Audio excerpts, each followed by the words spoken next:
Number 243 of 1001 solved problems in engineering mathematics. In a benefit show, a number of wealthy men agreed that the first one to arrive would pay 10 centavos to enter, and each later arrive would pay twice as much as the preceding man. The total amount collected from all of them was 104,857 pesos and 50 cents. How many wealthy men paid? So choices natin 20, 19, 18, and 21. Okay, so try nyo po munang sagutan bago panoodin ang aking solusyon. Okay, so let's start. Okay, so ang problem natin, ito ay tungkol sa geometric progression, or since given yung total, sabi dito, the total amount collected. So sabi, the total amount collected from all of them was 104,857 and 50 cents. So yan yung total. So ibig sabihin, ang gagamitin natin ay sum of geometric progression. S sub n equals a sub 1 times r to the n minus 1 over r minus 1.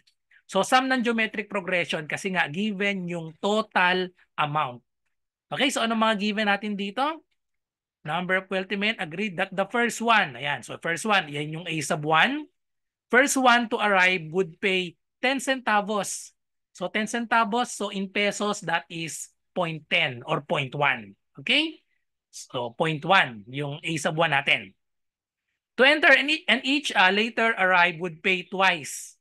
Twice as much. So ibig sabihin, ang R natin, common ratio natin ay 2. Kasi nga, twice. Kada yung susunod na dadating, magbabayad ng twice. So given natin yung total amount collected, yun yung S sub n. So 104,857 and 50 cents. Ang hinahanap natin sa problem ay yung value ng n. Okay? So kasi ang tanong, how many wealthy men paid? So sa problem na ito, pwede ulit tayong mag-trial and error dito. Pwedeng i-substitute lang natin isa-isa sa n, itong 18 to 21. Pero just in case na halimbawa walang given na choices, so ganito natin isosolve yan. Substitute lang natin directly. So ang S sub n natin ay 104,857 and 50 cents equals a sub 1. So that is 0.1. And then we have R. R is 2.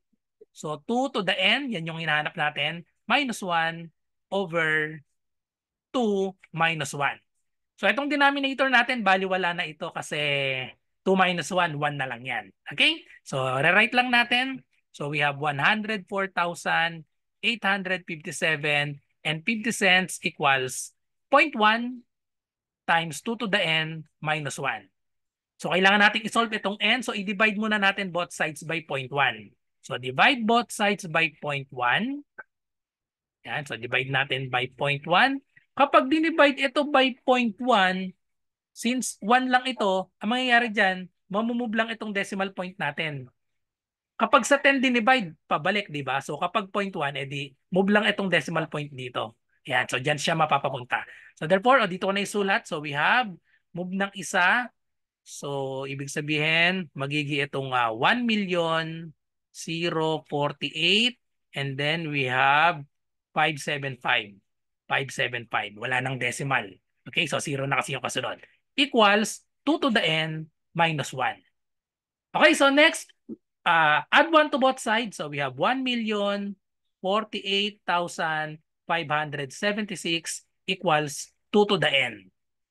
And then get the logarithm of both sides. So we have logarithm of 1,048,576 equals logarithm of 2 to the n. So magiging siyang logarithm of 2 to the n. I-apply na natin directly yung property. Kapag may exponent, yung exponent bababa lang dito. So we have n logarithm of 2.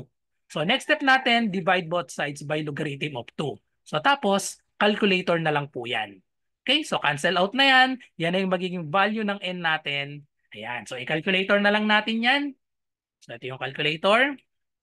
So press ko lang itong logarithm. Unahin ko itong number. Basic kasi itong calculator ko. So we have 1,048,576 576. Then I will press logarithm. Ayan. Divided by logarithm of 2. So 2 muna yung uunahin ko. Tapos press ko yung logarithm. Logarithm of 2 yan. Press ko pa yung equal sign. Therefore, the answer is 20. Okay?